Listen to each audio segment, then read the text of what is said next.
Assalamualaikum warahmatullahi wabarakatuh. Hai teman-teman, selamat datang di podcast kita. Sebelumnya kenalin, nama gue Fatihah Nurisani dari kelas 11 IPS 2. Gue sekolah di MAN 11 Jakarta. Di sini gue podcast nggak sendirian aja, gue sama teman gue yaitu... Halo teman-teman, perkenalkan nama gue Siva Swastiwi. Gue salah satu pelajar di MAN 11 Jakarta juga, kelas 11 IPS 2. Gue sama Fatihah sekelas. Dan kali ini kita mau ngebicarain tentang dampak COVID-19 bagi para pelajar.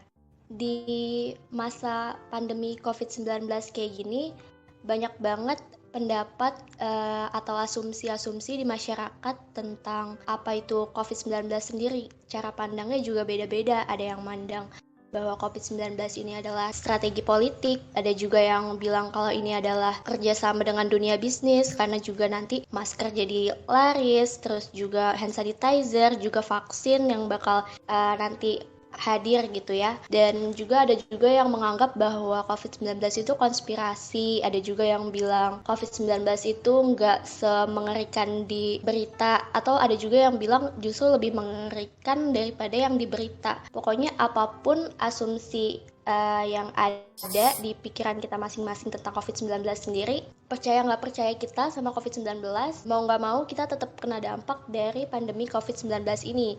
Tidak terkecuali buat kita para pelajar. Ya benar banget, banyak banget dampak bagi pelajar sih. Dampak yang pertama yaitu bosan karena setiap hari apa-apa dilakuinnya di rumah. Jadi bosan itu berdampak lagi ke yang lain. Jadi apa-apa belajar kurang efektif dan ngerjain apa-apa juga jadi ditunda-tunda. Bener banget. Sebenarnya kebiasaan kita menunda-nunda itu ada pada diri masing-masing ya. Bahkan sekolah offline aja kadang kita suka nunda-nunda, apalagi sekolah online kayak gini. Selain nunda-nunda sendiri tuh ada penyebab lainnya juga dari dampak COVID-19 ini. Kita ngerasa sekolah online ini kita nggak ketemu banyak temen, kita nggak berinteraksi sama orang banyak, nggak berinteraksi sama warga sekolah, nggak dapet vibes tentang sekolah juga.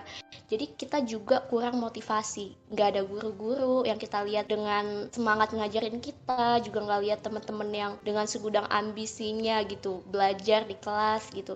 Jadinya nggak ke-trigger buat termotivasi gitu untuk sekolah online ini. Bener gak tuh? Iya benar banget. Selain itu juga di rumah pasti banyak gangguan atau distraksi nggak sih? Entah itu kita yang tadinya mau ngerjain tugas jadi ngeliat HP, tiba-tiba ada notif, akhirnya scroll sosial media. Jadi hal-hal yang lebih positif tuh jadi sering ditunda-tunda itu kayak tadi. Iya benar. Dengan belajar online kayak gini, kita ngegabungin sekaligus permasalahan atau aktivitas di rumah sama aktivitas di sekolah. Kalau belajar offline aja, kita masih banyak pusingnya gitu. Apalagi kalau kayak gini belajar online jadi disatuin antara pekerjaan di rumah sama pekerjaan di sekolah jadi satu, semuanya dikerjain di rumah. Jadi pastinya distraksi banyak banget gitu. Untuk kita belajar materi pelajaran di sekolah dan ngikutin PJJ aja, kita harus tetap dapat kondisinya tuh. Kalau di sekolah tuh kita ya udah fokus aja belajar, tapi kalau misalnya di rumah tuh ya mikirin pekerjaan rumah juga gitu, atau aktivitas-aktivitas yang nggak menyangkut sekolah tuh, jadi kita terdistraksi gitu. Apalagi kalau sekolah online berhubungan langsung sama smartphone, sama laptop kita, ya mau nggak mau distraksinya pasti banyak banget, godaannya banyak banget. Kita jadi malah buka sosmed, kita malah jadi buka YouTube atau yang lain sebagainya. Pokoknya yang distraksi-distraksi yang bisa kita dapetin di smartphone kita, di laptop kita. Jadi smartphone kita ini canggih, laptop kita ini canggih, teknologi sekarang canggih, jadi bisa digunain untuk ngebantu kita sebagai pelajar dalam memahami materi pelajaran atau nyari banyak informasi. Tapi saking canggihnya justru kita bisa gunain ke hal-hal lain yang bikin kita jadi nggak fokus belajar, jadi kemana-mana gitu fokusnya. Balik lagi, smartphone itu kan HP pintar, tapi penggunanya juga harus pintar-pintar milih yang mana yang baik, yang mana yang kurang baik. Iya bener banget. Tapi rasanya dari tadi kita udah ngomongin soal bosen di rumah gara-gara belajar online, udah ngomongin tentang jadi nggak ada motivasi, jadi males ya nggak sih, terus jadi banyak distraksi juga di rumah. Tapi kayaknya nggak adil rasanya kalau kita ngomongin tentang dampak COVID-19 nih bagi pelajar, tapi kita ngomonginnya dampak negatifnya doang. Ya benar, menurut gue juga banyak sih dampak-dampak positif yang ada selama adanya COVID-19 ini. Salah satunya, sekarang tuh banyak banget platform-platform atau media belajar lainnya di internet. Kayak Kemdikbud dan Kemenak buka website belajar untuk pelajar di Indonesia. Terus banyak sekarang platform-platform belajar yang gratis, bisa diakses gratis. Iya, balik lagi tadi kayak yang lo bilang tadi, Fat. Kalau misalnya smartphone itu adalah bisa kita gunain untuk sebagaimana kita mau gitu. Kayak smartphone kan canggih.